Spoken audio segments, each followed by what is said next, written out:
guys, this is going to be the tutorial that's going to show you how to make one of these little rose flowers.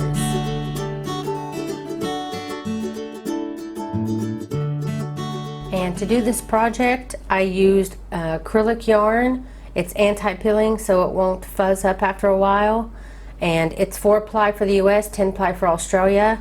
I also used a 5mm hook or a size H hook. And it takes just a very small amount of yarn, so this is a great scrap yarn project.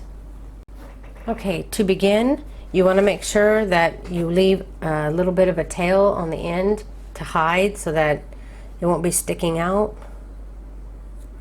So create your slip knot a little bit farther down. And you want to do a chain of 50. You can do other size chains if you want to make smaller size flowers.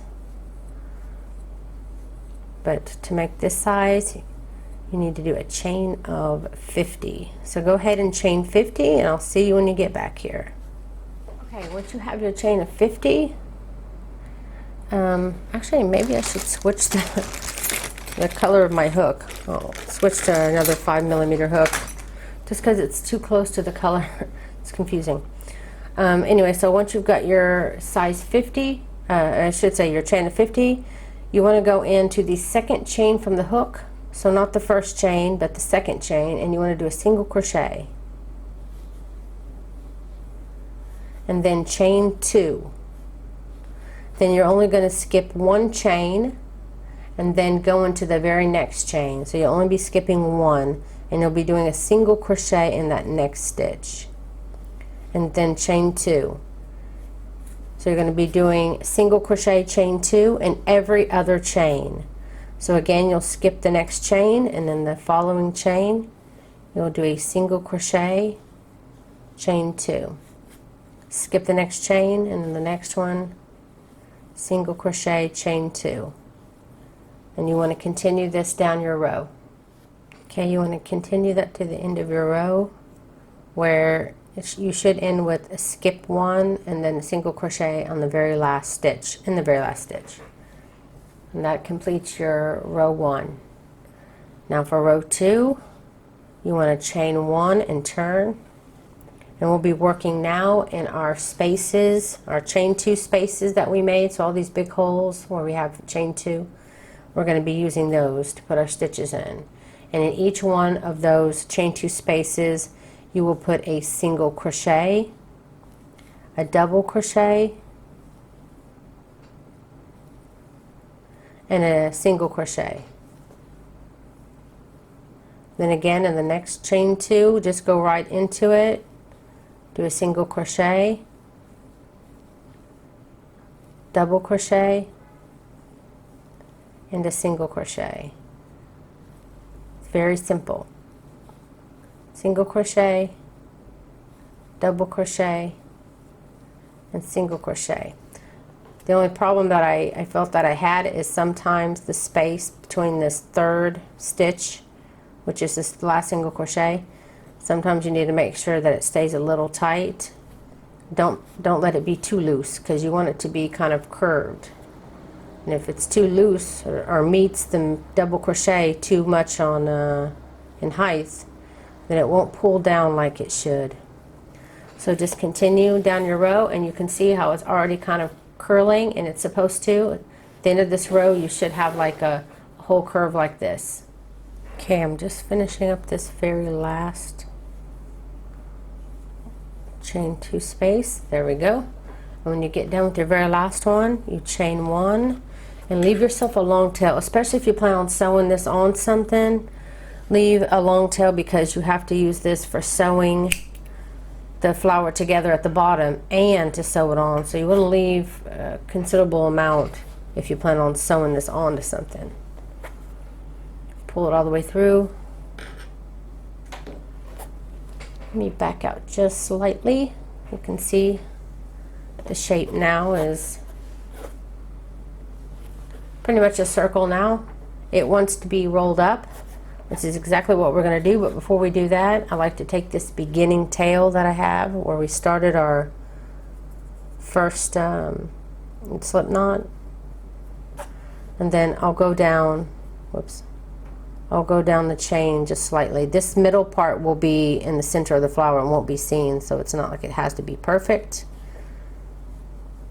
Hiding this tail, you just want it to be brought into the flower a little bit so it's not. So you pull it through, straighten, and then I'm going to cut that down as close as I can. Okay, now you have a front side and a back side. We're going to be rolling this up where the front side shows on the outside of the flower. So but before I do that, I also like to go ahead. You don't have to do this, but I usually do like to do this because I use both my hands for rolling, and then I can't thread my needle because I have flour in my hand. So I go ahead and I pre-do this so that it's ready when I'm ready to start sewing. So thread your needle, and then you're going to start on this end here where we hit our tail, front side facing, and you can use your finger or you can use your pinky if you're using a smaller hook size and smaller yarn, but this is pretty big, pretty thick, so I'm going to use my finger. Good side showing. This is the front side, that's the back. So I'm front side showing out, and then I'm going to just wrap it around my finger. And then you can see this is the bottom row. Let me get a little closer when I do this. You can see this is the bottom row, and as I bring it around, I'm bringing it around equal to that bottom row as best as I can.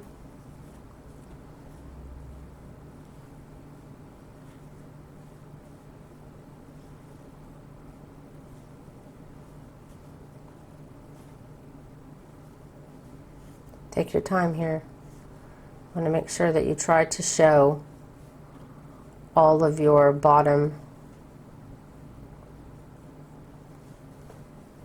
row here.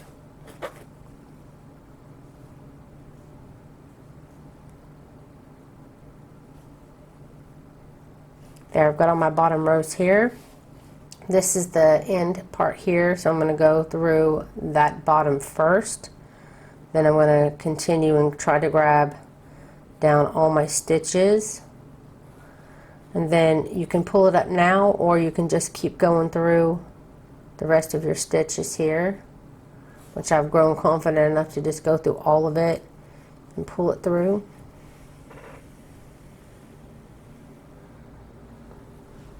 And then I go a few stitches over to the side, and I do it again. Go through all those stitches, all those bottom stitches only. And then I'm going to go through here a little bit, over to the left a little bit, because this side over here to the left has not been grabbed. I'm trying to slowly at least get a place around each of them where they're secure. This part here still is not secure, so I want to do another one this way, going through all those bottom stitches until I get to here. Whoops, hitting my screen over here.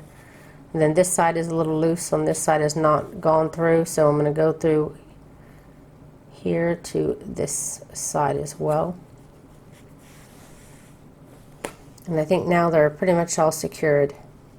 Yep, I got them all, so there's no real loose on the first row anyway. So once you've gotten that, you can flip it over and you can see your little flower, and it's all connected back here, and it's flat, so you can easily set it on something and create whatever you want out of it, on a hat or on another project me and my daughter are thinking about doing, that I hope that these will be perfect for us. So I'll be showing hopefully in the future a blog where me and my daughter have done something with these flowers. But until then, I really hope that you enjoyed this tutorial. Also, see, I have a lot more left over. See, I used quite a bit on sewing, so that's why when you want to sew it on something, then it's good to have a lot of extra on the end.